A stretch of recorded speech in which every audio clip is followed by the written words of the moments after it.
Hello, sports fans, and welcome back to another edition of the Pioneers Weekly Football Preview. As you can see, we've got some new digs this week. We're interested to break in. I have no idea what's going on in the green screen behind me, but I'm pretty sure it's probably awesome, I'm guessing. It's got to be. With me is our prep sports guru, Greg Buckner, who's going to start things off this week talking about high school game of the week. This week we've got Chippewa Hills traveling to Big Rapids. A couple of teams with a lot on the line this weekend. Big Rapids 1-3, Chippewa Hills coming off a loss at 2-2. Greg, who needs this win more coming into this weekend with this game at Big Rapids? I think both teams need it, but if one team needs it more than the other, it would be Big Rapids, just because of the start they got off to this season. You know, playing White Cloud, finally getting a little confidence going, getting more than 200 yards on the ground last week. But Chippewa Hills also needs this game too, because if they want to keep their playoff hopes alive, this is one that they're going to have against a team that's sitting there towards the bottom of the conference with one win. So it's a big game for both squads. Who do you got winning this one? Who do you see standing out right now? I think it's going to be pretty evenly matched. I think the big advantage is going to go to Chippewa Hills just on the offensive and defensive lines. You know, looking at their game last week against Lakeview, first half they ran 47 offensive plays. They're matching them point for point. But then the second half, their offense just stalled. And then a lot of 3-and-outs, a lot of drives they couldn't sustain. So I think if they can get that sustainability on offense there and keep drives going and keep their defense on the sidelines, because the kids looked a little tired too towards the end of the game. So I think if Chippewa Hills can do that, they're going to come out with a victory. But I do think the Big Rapids, after kind of curing their ills a little bit last week, we'll see where they really are in this game. Yeah, I agree with you. I got Chippewa Hills winning this one as well. Big Rapids still, even in the win over White Cloud last week, gave up a lot of yards to White Cloud on the ground. Still not sure about where this defense is at going forward. You know, we've been battling some injuries. Eric Boyd has been out. So, you know, it kind of leaves you to wonder where this Big Rapids team is after a win. I think they're gonna keep things close with this game being at Big Rapids. I do see Chippewa Hills pulling out a game, outscoring them in the second half in this one. Real quickly, Greg, also in the CSA this weekend, Reed City and Lakeview squaring off. Reed City coming off a big win over Newaygo a week ago.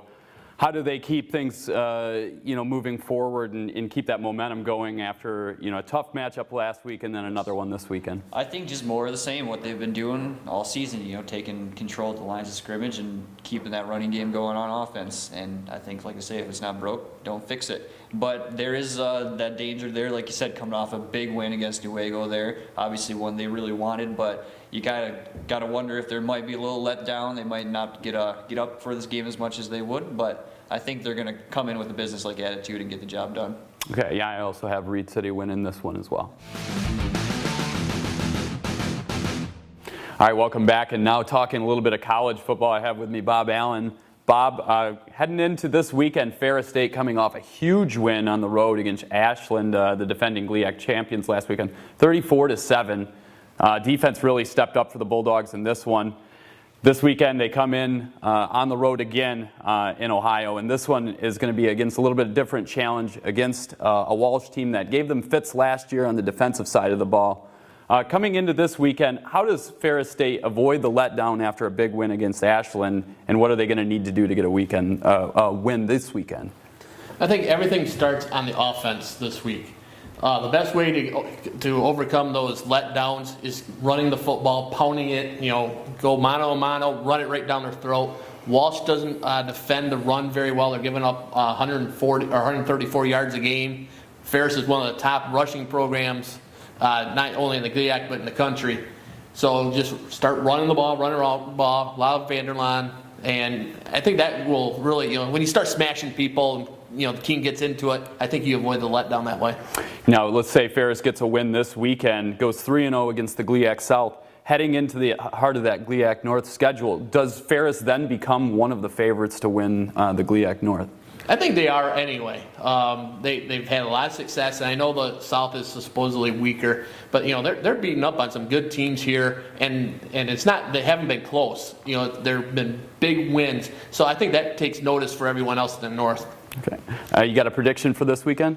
I don't think this one's going to be close. I think Ferris will hang at least 40 on them. I think this one's a blowout. Yeah, I see Ferris's defense coming around after a pretty big weekend last weekend against Ashland. I also have Ferris winning by about 20 or 30 in this one. All right, now moving on to our final segment of the day. We're going to take a look at the NFL. Big win for the Detroit Lions last weekend, Brandon. I know you're really happy about that. Talk about, first of all, the Lions getting back on the winning track and really showing some guts there, getting the first road win in franchise history against the Redskins.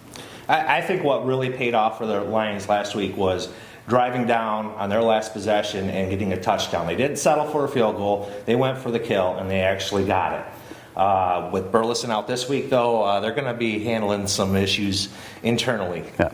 Now that you got obviously first place on the line, Lions don't want to hear that against the Bears, a division rival. This weekend, what do the Lions have to do to continue this success against a division opponent that would really stand out as a statement win early in the season? The big number is 0. They need to have 0 turnovers. They need to win the turnover battle because that's where Chicago comes up and bites you. Their offenses are pretty similar. It's the defense of Chicago.